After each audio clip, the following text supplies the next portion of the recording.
welcome to Earthquakes 101. My name is Professor Schneebly. You know the deal. Great turnout this year.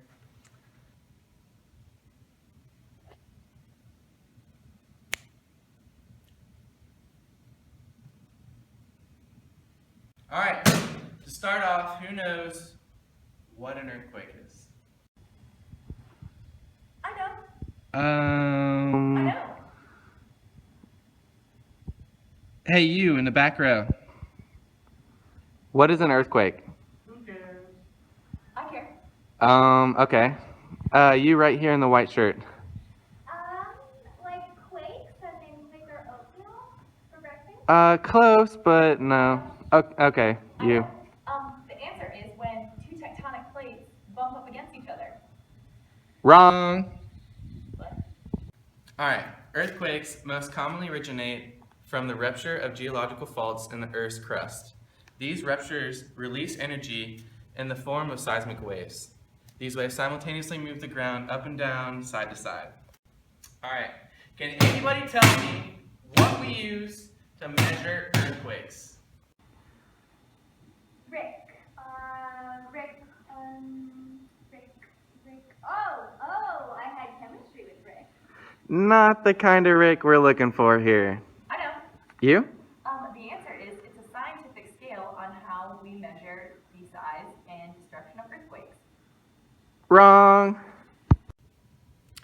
Earthquakes are measured by the Richter scale, which assigns magnitude number to quantify the energy released by an earthquake. Alright, so now that we know a little bit about earthquakes and how they're measured, we're going to watch a short video here. It's pretty great. I like her. Carol King.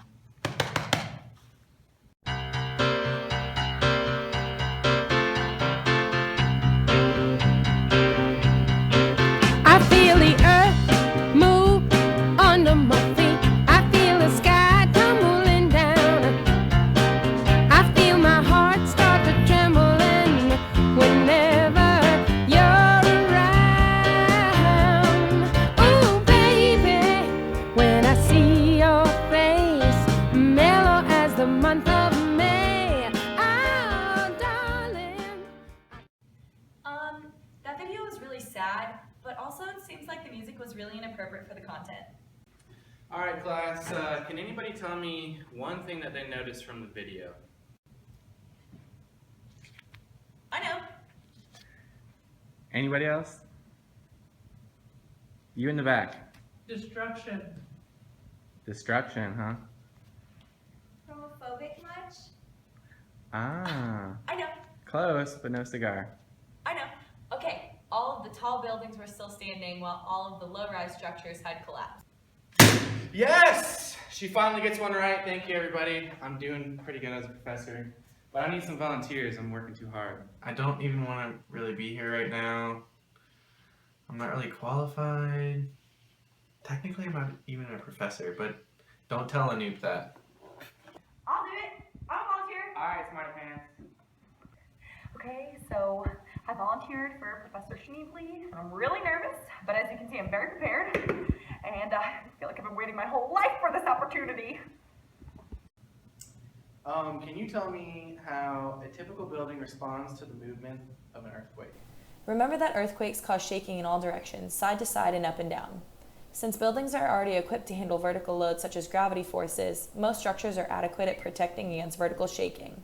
However, side to side shaking presents a lateral force to the building, a force most buildings aren't equipped to deal with. During an earthquake, a building will experience motion at its base. From Newton's first law of motion, we know that even though the base of the building moves with the ground, the roof will want to stay in its original position. But since the roof is connected to the walls, connected to the base, the roof is forced to follow. As you can see, the motion of the roof is different from that of the ground. The building stretches and compresses, but at some point it will reach its breaking point. Awesome. Now tell me, what determines a building's breaking point? The breaking point of a building is defined by frequency. Frequency is how often a vibration occurs. The natural frequency is the frequency at which a system naturally vibrates once it has been set into motion. Buildings vibrate much like a tuning fork. Buildings all have different resonant frequencies, causing them to sway differently when hit by an earthquake. When the frequency of the seismic wave matches the natural frequency of the building experiences the largest oscillations possible and the building comes tumbling down. A building's natural frequency varies depending on mass and stiffness. Taller buildings tend to have more mass and be more flexible, so they tend to have lower natural frequencies compared to shorter buildings. Shorter buildings have extremely high resonant frequencies and are thus more susceptible to the very sharp seismic waves experienced near the epicenter of a quake. Andrew, what are some structural methods that buildings use to transfer the forces of an earthquake? Well, I didn't really want to be here. My dad made me come, but it's starting to get a little interesting. The Yokohama Landmark Tower in Japan utilizes flexible structure like steel to absorb the forces of earthquakes, allowing the building to bend and move without breaking. The Sabiha Gökçen Airport in Turkey uses base isolators. This allows the building to sit on a system of ball bearings, springs, and padded cylinders, which ultimately act as shock absorbers, protecting the building from the movement of the earth beneath it. The Petronas Towers in Malaysia use a system of concrete shear walls at the center of the building acting as a pendulum, allowing the whole building to use its own weight to counteract the lateral forces, just like the ancient 5-story pagodas in Japan. Okay. Can anybody give me a little overview of what we learned today? Anybody? Ashley? Ashley? Ashley? Ashley! Okay, recap. I got this, let's go.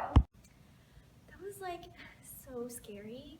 Geneva is so scary, but I've actually really been paying attention and I know a lot about this. Seismic waves released by earthquakes send shaking throughout the ground, causing buildings to take on forces. Because most buildings are already equipped to handle vertical forces, lateral or sideways forces often cause buildings to fail. Taller, heavier buildings with lower natural frequencies tend to fare better than shorter buildings with higher frequencies. In order to reduce failure, the base of the building and the top of the building need to be flexible and almost act as separate entities. One way to achieve this is through base isolators. With base isolators, the building is lifted off the ground by padded cylinders that act as shock absorbers. Secondly, ductile structure allows the building to bend by using flexible materials such as steel to absorb the shock of the earthquake. It also decreases the building's natural frequency, allowing it to resist small frequency waves of earthquakes. Finally, a central pendulum made of shear walls, also known as a tuned mass damper, sways in opposition to the resonance frequency of the structure. Well, it seems like you learned a lot here today. Andrew, you cared after all. Ashley, you were paying attention the whole time. And Lauren, sorry for that. Before you guys leave, I want to give you some important information on your way out. It's always safety first, so don't forget your protection.